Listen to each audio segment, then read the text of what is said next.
So I was just thinking about how there's a lot of talk. It's like kind of a buzzword now for people to talk about setting boundaries and, set boundaries if people set clear boundaries, but we're often not given tangible ways in which to set those boundaries. And I have discovered a couple of phrases that have helped me set boundaries when it comes to being in situations where I'm in a conversation with somebody that I don't feel like engaging in, and that conversation is causing me harm. So the two phrases that I found are, I can't have this conversation with you right now, and I don't want to talk about this anymore. I used to think that people shutting down conversations was avoidant or rude.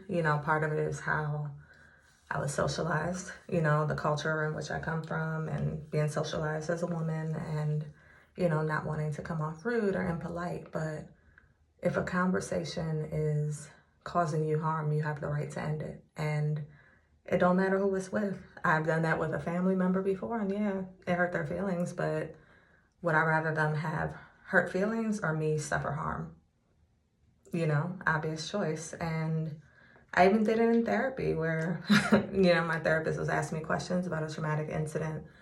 And it was of relation to what we were talking about in our session, but I felt my nervous system starting to act up. So I had to tell her, I don't want to talk about this anymore. And guess what? We didn't talk about it anymore. And I hope that there comes a day where setting boundaries is not seen or interpreted as rude, that it becomes more regular practice for people to protect themselves, because it's super important. It's important to express your needs, and those who can't understand them, that's their issue. The issue isn't you expressing the need. The issue is that they can't understand it, and often people aren't familiar or experienced in seeing people set boundaries for themselves. But it's a practice that's necessary just to protect oneself.